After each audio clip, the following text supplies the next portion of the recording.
Hey YouTube, this is my Singer 111 W153 industrial sewing machine, walking foot, compound walking foot machine. I'm having some issues. I've been playing around with this machine. I'm actually new to this type of machine, so I'm learning as I play around here. I can't. Well, there's a couple of issues that I've been kind of working through, and I'm kind of learning from making some mistakes and kind of learning as I go. But one issue that I was having was inconsistent stitching. You know, sometimes it would work. A lot of times it was actually binding. You know, it would do like 2 or 3 stitches, and it would just bam. It would have a chunk of thread right to start with, like a big couple of knots, and then if I got it to work, it would actually sew okay. But it kept happening. It kept jamming like right off the bat. And I was looking at the timing, and the timing didn't look really 100% correct to me from what I've learned doing some homework on it. So I was trying to adjust the timing. I was trying to adjust the needle bar height to accommodate that because I wasn't quite sure how to adjust the timing. Now I know how to adjust the timing, and I was doing so. And I thought I had it. I actually, corrected it. It was working well. The stitching seemed to be going well.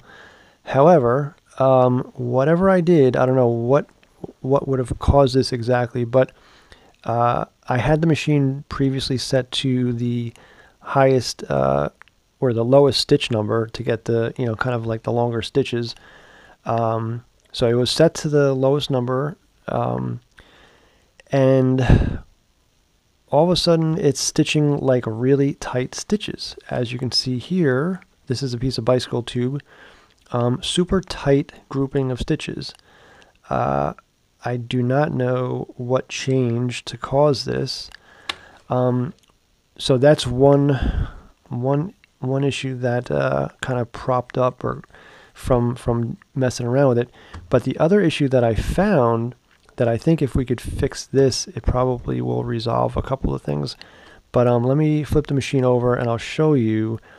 I found this kind of after I was messing around with the timing, and I think it's a pretty big issue, and I don't know what the fix is. So let me flip the machine over and I'll show you what I'm talking about.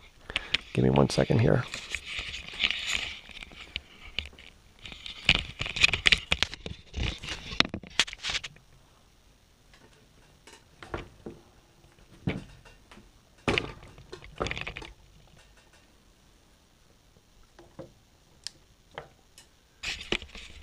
Okay, so essentially, for you guys that know these machines, it's probably not a big secret, but to adjust the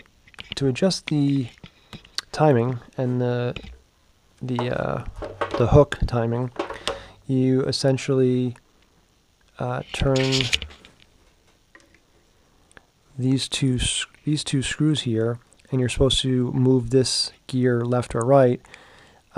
And that will advance or slow up your timing. So I thought, I loosened these screws up, and I was playing around with the movement of this, and I was watching the hook, and it got to a point where I liked. So I thought I was good.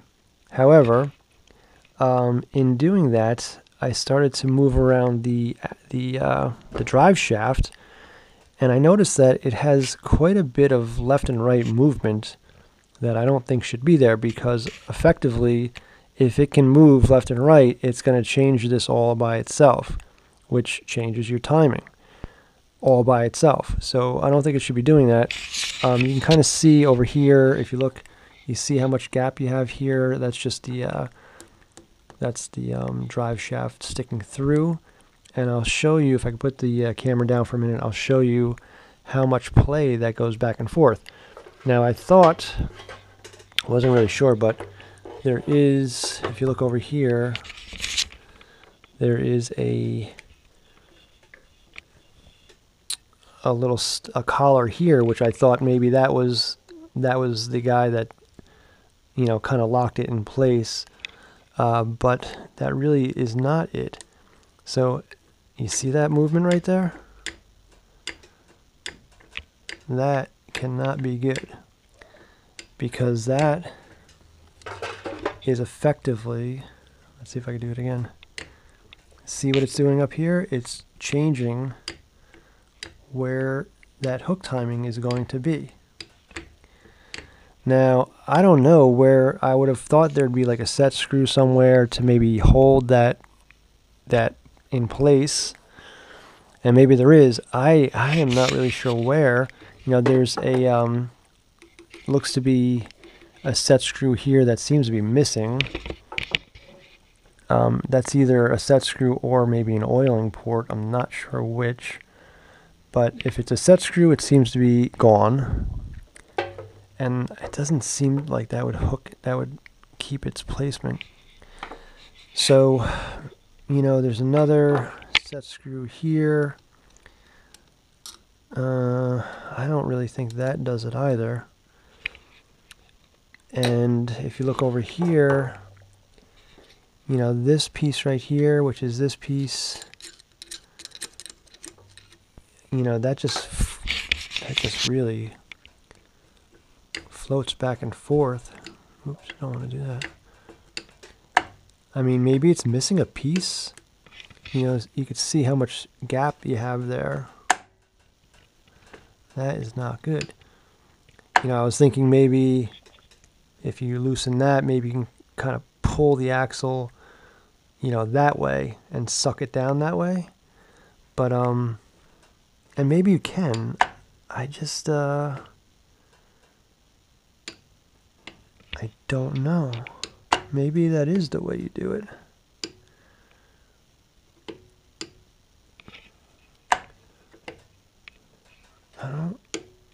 I don't know.